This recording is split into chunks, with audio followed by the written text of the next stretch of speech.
I take this opportunity to wish all the women of Grace Bible Church a very happy Women's Day.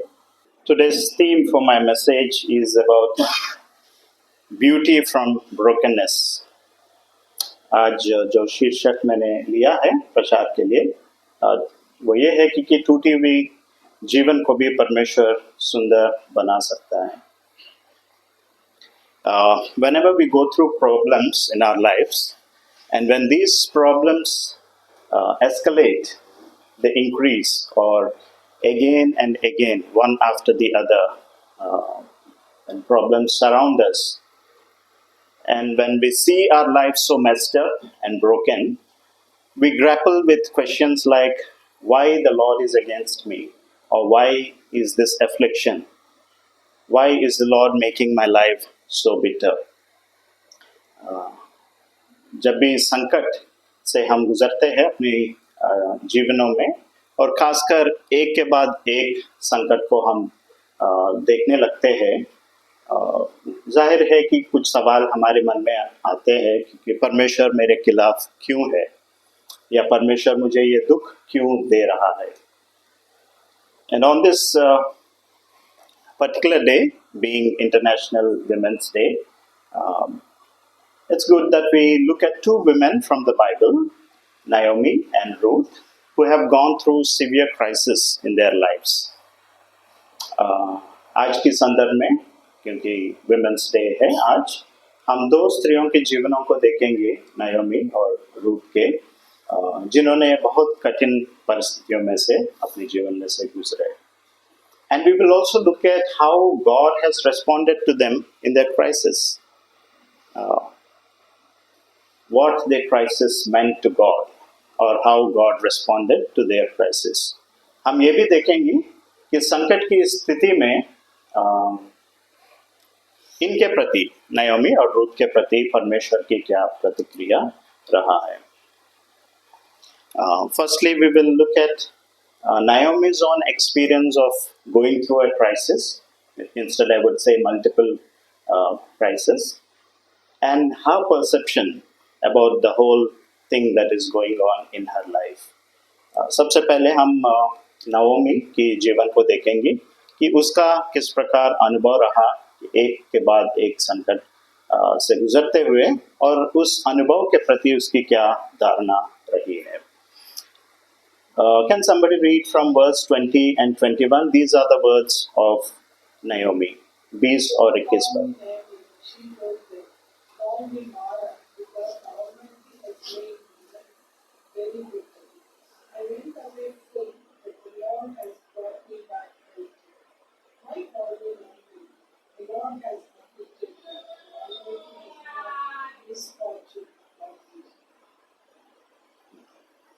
Hindi में कोई पढ़े?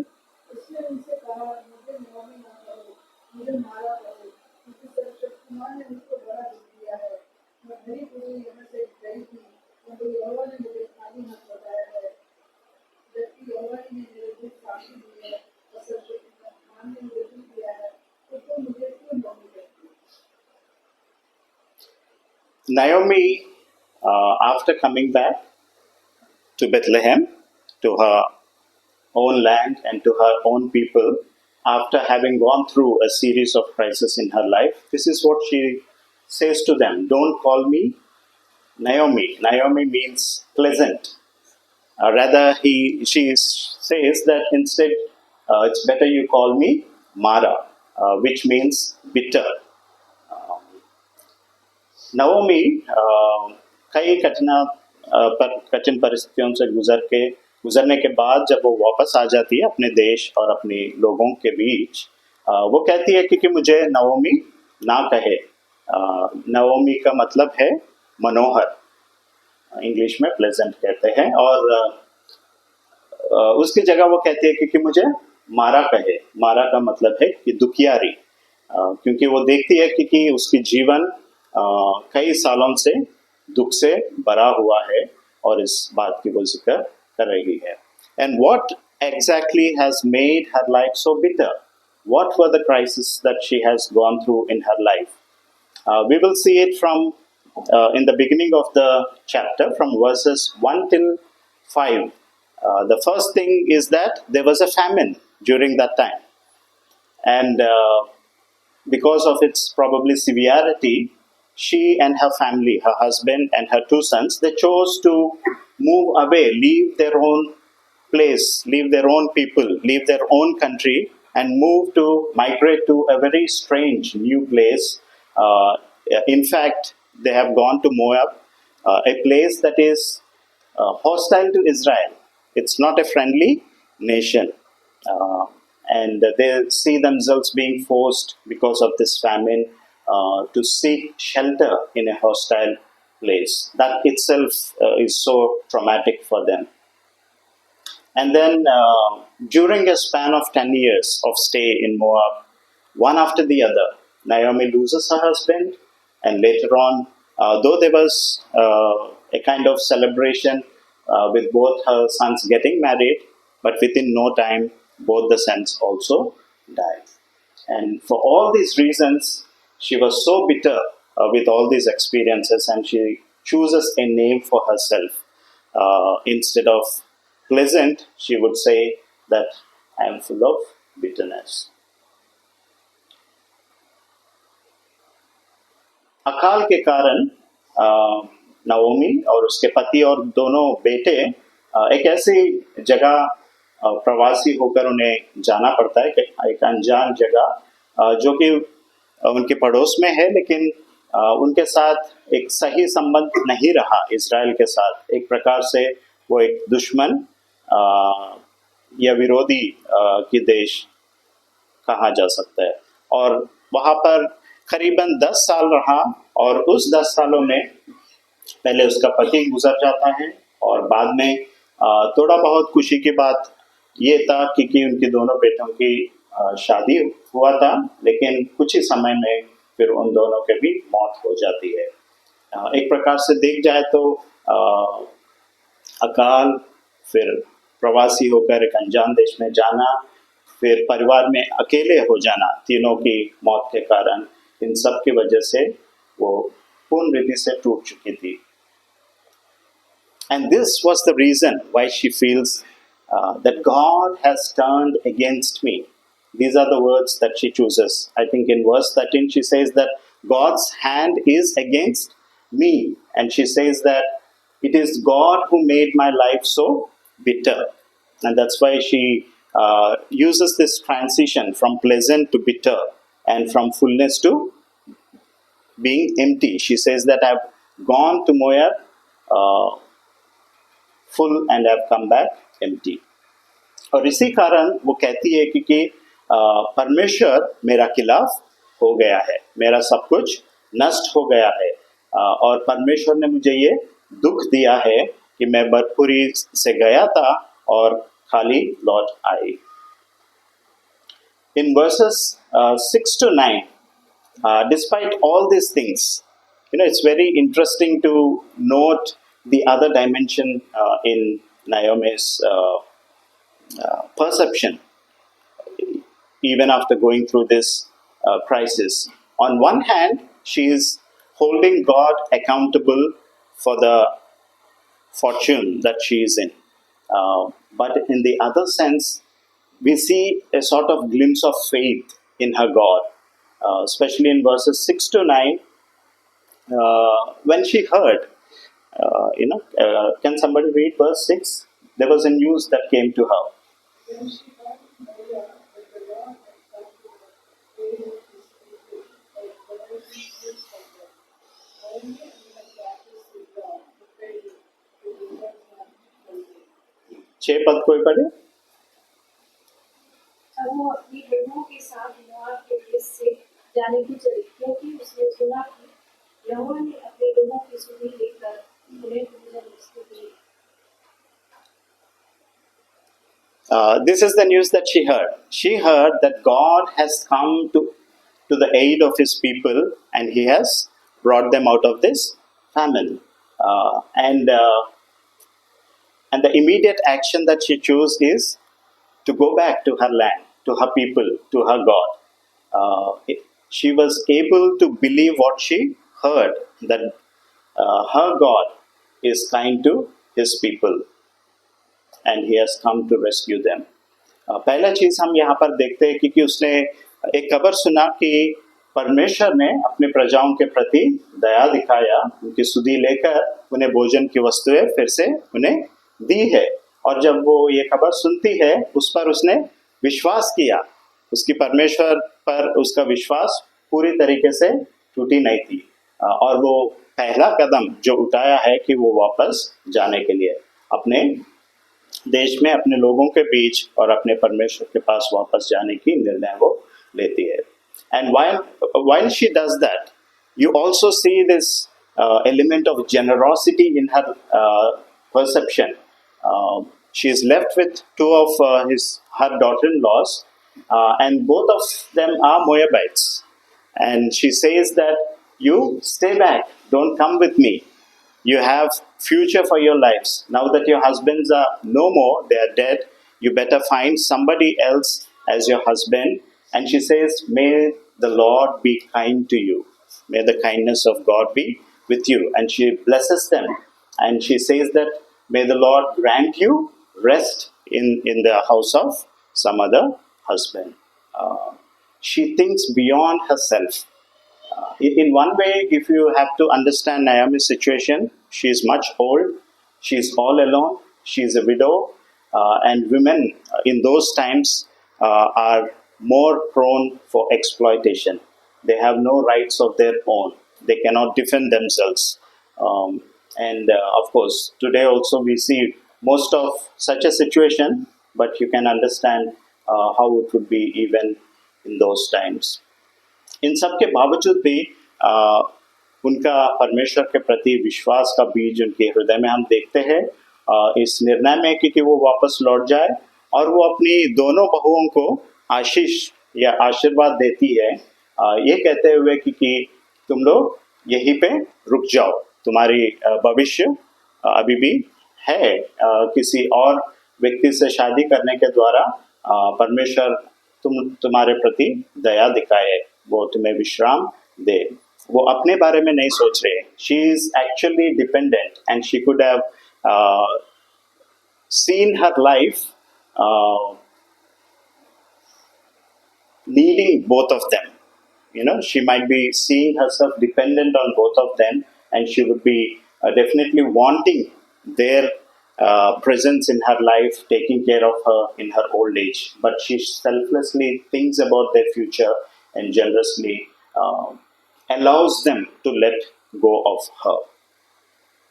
और वो ना सिर्फ अपने लिए सोचते, बिना सोचे वो उनकी चिंता करती है, उनकी भविष्य की चिंता करती है, दोनों बहुओं की, और वो कहती है कि वो लोग वापस वही रह जाए और ये अपनी जगह लौटने की इच्छा रखती है.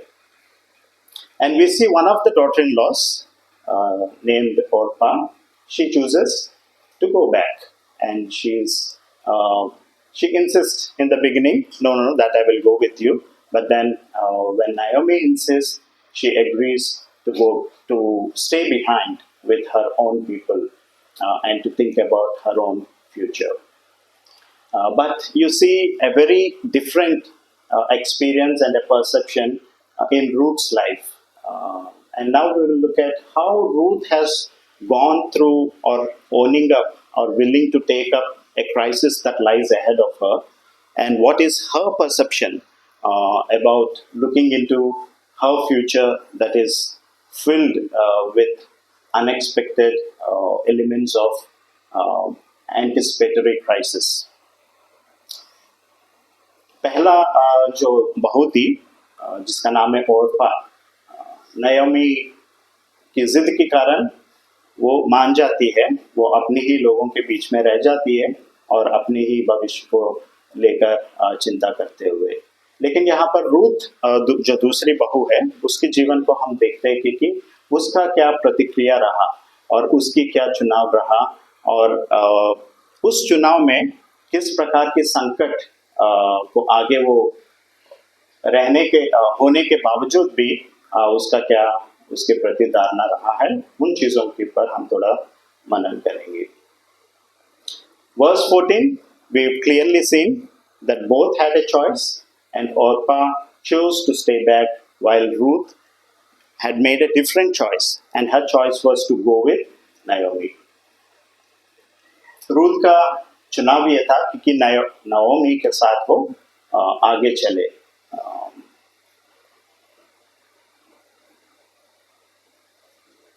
Can somebody read from verse 16 and 17?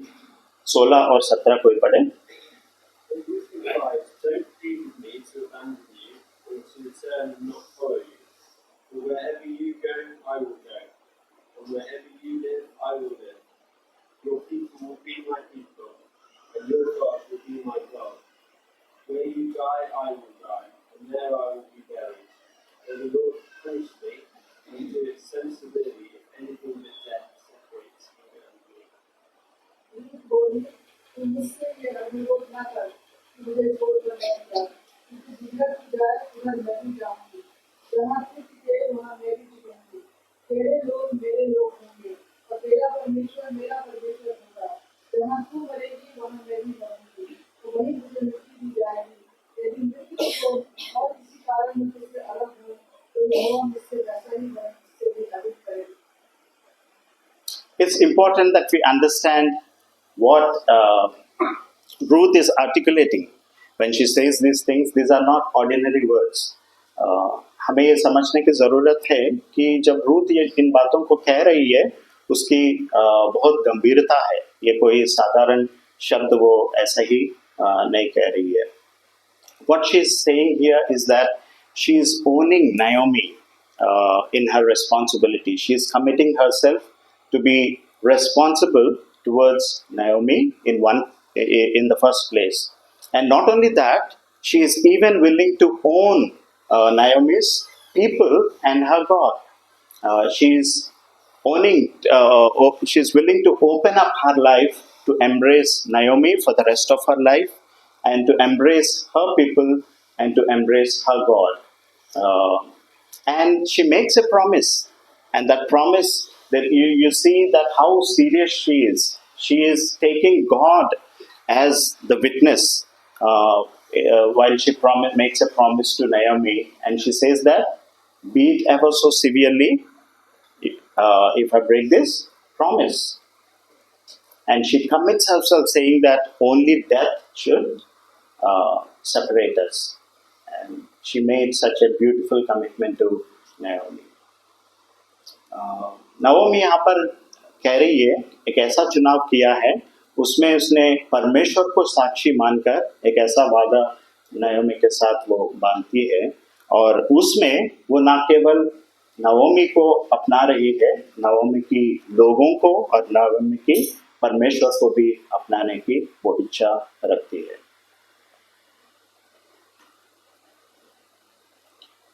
And if you look at the kind of vulnerability that she is going to place herself in, it's very interesting to note that she is going to willingly enter into a hostile land.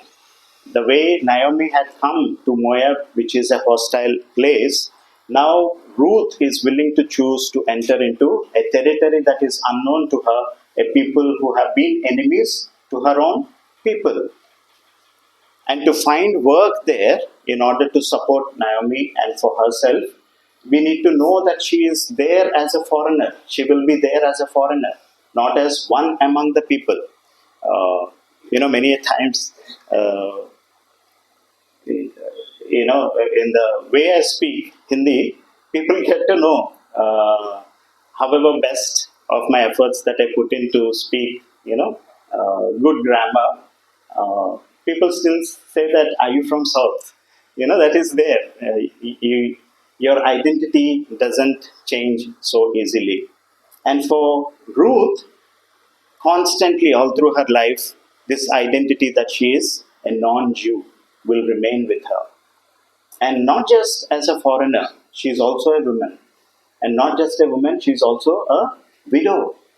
And the kind of exploitation that lies ahead of her, an unsafe environment that she is choosing to enter, is something beyond our imagination that we see in her commitment towards Naomi. जब ये चुनाव करती है Ruth, वो इस चुनाव के द्वारा एक जोखिम उठा रही है एक विरोधी देश में प्रवेश करने के लिए। जिस प्रकार नवोमी और उसके परिवार ने मोयब के देश में आया है, अब वो एक विरोधी देश में जाने के लिए वो तैयार है। एक परदेशी के रूप में वो वहां पर रहते हुए एक विधवा, एक स्त्री ही नहीं बल्कि एक विधवा के रूप में भी रहते हुए बहुत ही एक असुरक्षित जगह पर अपने आप को देने के लिए वो तैयार है नयोमी के कारण। और वो and then we also see that there is something happening in Ruth, which we will see later on. What might have made her to make such a beautiful commitment? बाद में हम देखेंगे कि क्या कारण हो सकता है कि रूथ ने एक ऐसा निर्णय लिया है। But then, with all these things that are involved, she might have well articulated about the cost that she is going to pay in her choice. But even then, at the end of it, she chooses to make such a commitment to Naomi.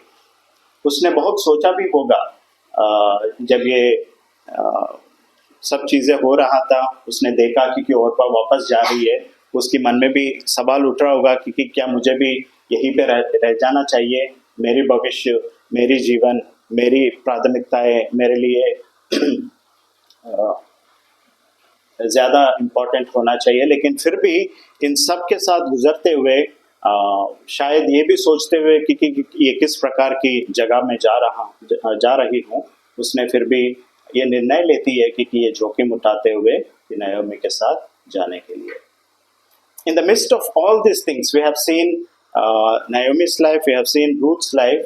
Now we'll try to understand how did God respond in this crisis situation in both their lives. अब हम देखते हैं कि परमेश्वर का क्या प्रतिक्रिया रहा इस संकट की स्थिति में नयोमी के प्रति और रूथ के प्रति। You know, the first thing that we need to understand is that whenever we go through crisis in our lives, problems after problems, suffering after suffering, we need to know that God does not take pleasure in the sufferings of His people. सबसे पहली चीज़ हमें समझना ज़रूरी है कि जब भी हम कठिन परिस्थितियों में से निकलते हैं, काफ़ी तकलीफ के बाद तकलीफ हमारे जीवन में आने लगता है, हमें इस बात से सांत्वना लेना चाहिए कि परमेश्वर कभी भी अपने लोगों के तकलीफ को लेकर आनंदित नहीं होता है। परमेश्वर को दुख होता है अपने बच्चों को तकलीफ में होते हुए देखने से। And you know why I would say this? If this is not the case, Jesus would not have come into this world. That very verse, all of us might have by hearted this verse. For God so loved the world that He gave. Yeah. God would not want His creation, His people, human beings to perish. God does not take pleasure when people perish. Rather, His heart cries out for them and He responds to them even if it is for their own sins. That is when God chose to send His Son so that we can be saved and not perish. That is the crux of what the message that Bible has to offer for humanity. So never think that in your crisis, in your suffering, in your problems, that God is sitting far away and He is taking delight in the pain that you are going through. कभी भी आप ये ना सोचिएगा कि परमेश्वर का दिल बहुत बड़ा है, किसी को भी तकलीफ में देखते हुए वो कभी भी आनंदित नहीं हो सकता है। वो हमें बचाने के लिए एक प्रतिक्रिया वो दिखाता है। इसलिए हमें कभी भी नहीं सोचना है कि मेरे दुख में, मेरे कठिन परिस्थितियों में परमेश्वर मुझे छोड़ दिया है या मुझे त्याग दिया है।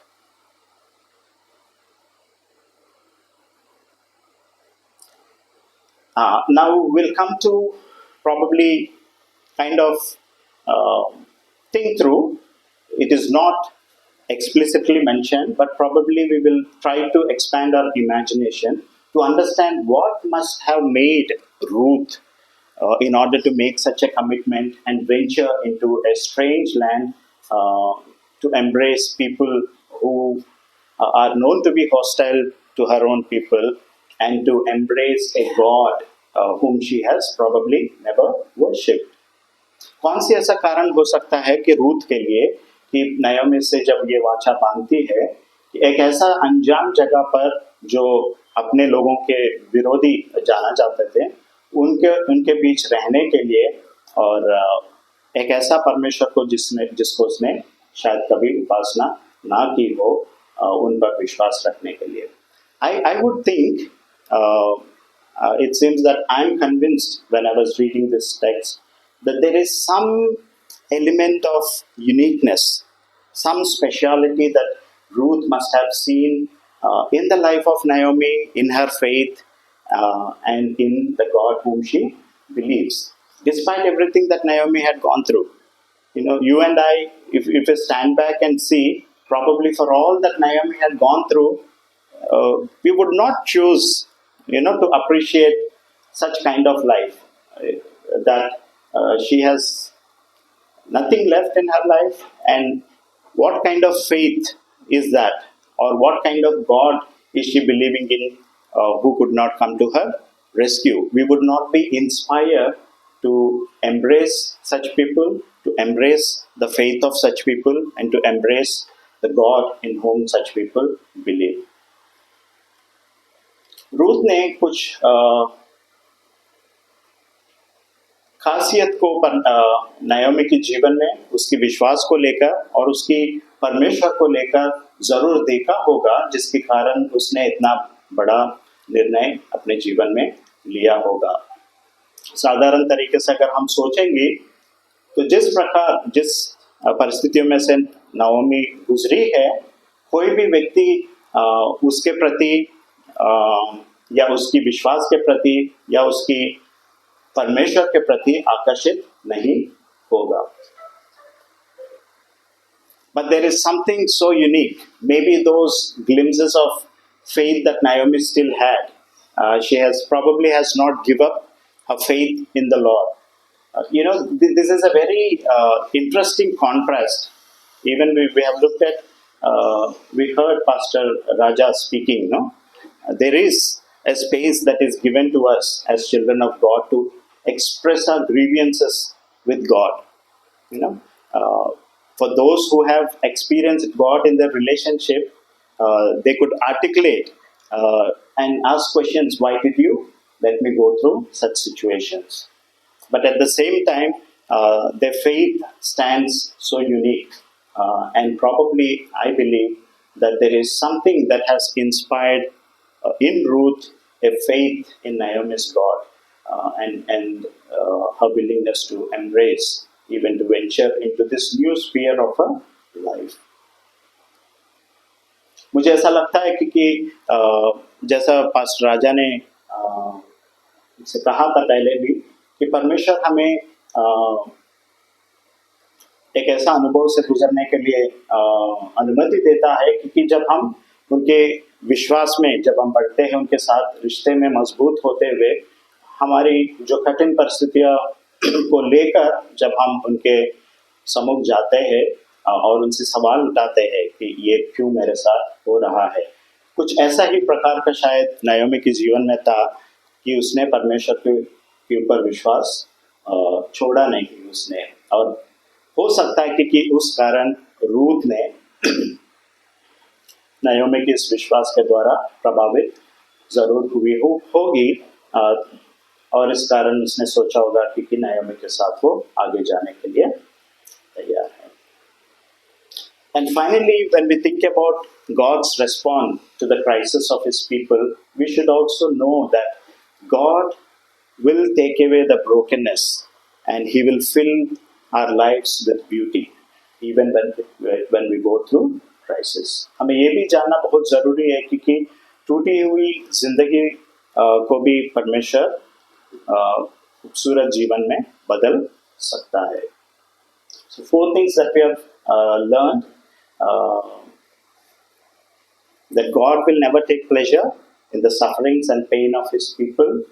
And God is always at work in minute ways. How He was bringing, or how He is sowing those seeds of faith in Ruth. How He is preparing Naomi to be. How He is preparing Ruth to be Naomi's help in the time of her crisis. हमने पहले चीज ये देखा था कि परमेश्वर कभी भी अपने बच्चों की तकलीफ में आनंदित नहीं होता है, और दूसरी चीज हमने देखा है कि परमेश्वर हमेशा कार्यरत रहता है, चाहे हम उसको ना देख सके। मुश्किल की घड़ी में, तकलीफ की समय में, दर्द में भी परमेश्वर हमेशा कार्यरत होता है। भले नाओमी अपने पति और दोनों बेटों को खो लिया, लेकिन परमेश्वर ने रूथ को तैयार किया ताकि उसको देखभाल वो कर सके। And not only that, God has also, तीसरी बात ये है कि God has restored Naomi's fortune through Ruth's faith. You see how mutually God is at work in both their lives. On one side, God is preparing Ruth, and on other side, through Ruth, God is bringing comfort into Naomi's life. परमेश्वर ने नवोमी के जीवन को पुनः स्थापित किया, और कैसा किया? रूथ की विश्वास के द्वारा। When you go home, I would encourage you to read through the whole book of Ruth. It's only 4 chapters, and it's so interesting, so beautiful. There are very various dimensions in which God is working through the law that He has already given. The law is designed in such a manner that it has the ability to redeem and restore people who are weak, vulnerable. And then God also prepares somebody to fit into that law, a close relative of Naomi, and He uses him as an instrument. And finally, God grants Naomi and Ruth a legal protection. He blesses them with, again, a family. Ruth gets married to Boaz. And God restores the dignity of Naomi through granting a son to Ruth. In those times, to have a son is so important for Jewish community, because the family lineage continues through a son. When there is no son, the family lineage stops there. So it's a dignity that is restored. And God has given Naomi and her family, Ruth, who is a foreigner, the blessing of contributing into the building of God's kingdom. You know who was the son that Ruth bore? Ruth had become the great-grandmother of David. It was the line through which Jesus has come into this world. परमेश्वर ने नायोमी के जीवन को पुनः इस प्रकार स्थापित किया कि कानूनी तरीके से उसको संरक्षण दिया है। परमेश्वर की व्यवस्था इस प्रकार की है। वापस आप जब घर जाएंगे तो पूरा इस किताब को पढ़िएगा, क्योंकि केवल 4 ही अध्याय है। बहुत ही खूबसूरत बातें इस पे हम पाएंगे कि परमेश्वर का व्यवस्था किस प्रकार की है, जिसमें परमेश्वर अपने कमजोर लोगों को सुरक्षा देता है। उसे वापस एक परिवार दिया। रूथ का शादी होते हुए हम देखते हैं, और एक संतान भी दिया, और संतान में एक बेटे को दिया। और उस समय बेटे को होना बहुत ज़रूरी है, क्योंकि उनकी वंशावली जो है बेटे के द्वारा ही आगे बढ़ती है। और ना सिर्फ परमेश्वर ने उन्हें समाज में वापस इज्जत दिया, बल्कि परमेश्वर के राज्य की स्थापना में उनका भी योगदान होने का अवसर उन्हें दिया है, जिसको रूथ ने जिसका वो माँ बनी है। वो बाद में हम देखते हैं कि दाऊद उसी वंशावली से आया है, और उसी वंशावली से यीशु मसीह भी इस दुनिया में आया था। Isn't it fascinating? Can you think that a crisis can work wonders? All that requires is, instead of fully broken deep in our hearts, if we hold on to the faith that God has given, And if we choose to remain faithful towards our God, God can turn a crisis to a blessing, an honor, a dignity.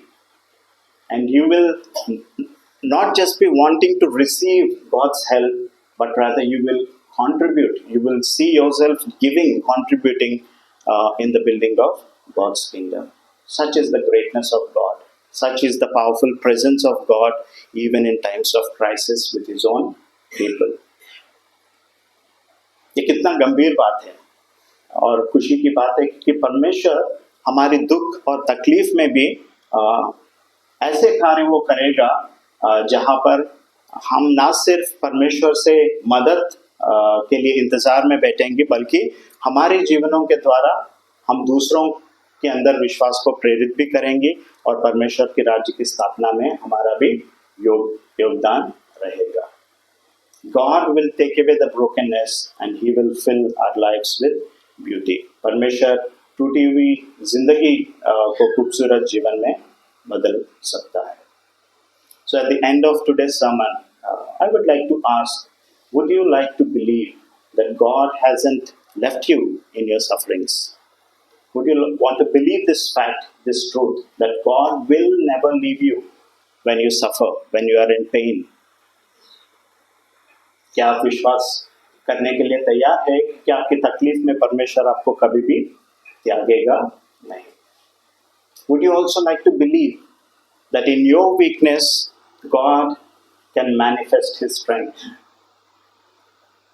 That in your weakness God can inspire faith in others' lives? क्या हम ये विश्वास कर सकते हैं कि हमारी कमजोरी या दुर्बलता में परमेश्वर की सामर्थ्य को परमेश्वर प्रकट करेगा और हमारी जीवनों के द्वारा दूसरों के विश्वास को प्रेरित परमेश्वर कर सकेगा, हमारी कमजोरी में भी और हमारी दुर्बलता में. And would you like to believe that God is all able to take away our brokenness and convert it or fill our lives with His beauty, however long it might take? In Naomi's case, in a span of around 10 years, it's a decade. It's a huge time. But are we willing to believe, even if you think that you are going through a very prolonged sickness, your suffering has gone paramount, is being escalated. The moment you think that I'm out of one problem, there is another problem lying ahead of you. Can you trust God, saying that, Lord, no matter what, however long it might take, I'm going to trust you, that you will change my brokenness into beauty. क्या हम ये विश्वास करने के लिए तैयार है कि टूटी हुई जिंदगी को भी परमेश्वर एक खूबसूरत जीवन में बदल सकता है, चाहे वो कितना भी समय उसमें लगे? नाओमी के जीवन में हम देखते हैं कि 10 साल, एक पूरा एक डिकेड का समय उसे लगा कि एक के बाद कठिनाइयां उससे वो गुजरी थी. क्या कैसा विश्वास है हमारे अंदर?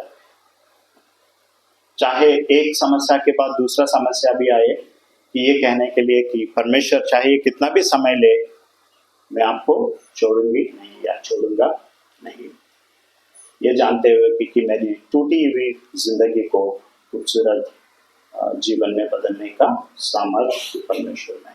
आइए हम प्रार्थना करें. Father God, we want to thank you, Lord, for reminding us of, Lord, how you look at us when we go through crisis in our lives. We thank you for the lives of Naomi. We thank you for the lives of Ruth, Father, both of them.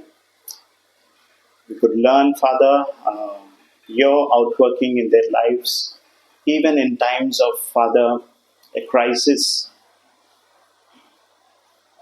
Father, where it is justified for us not to grow stronger in our faith, but to complain, but to, Father, choose not to follow you.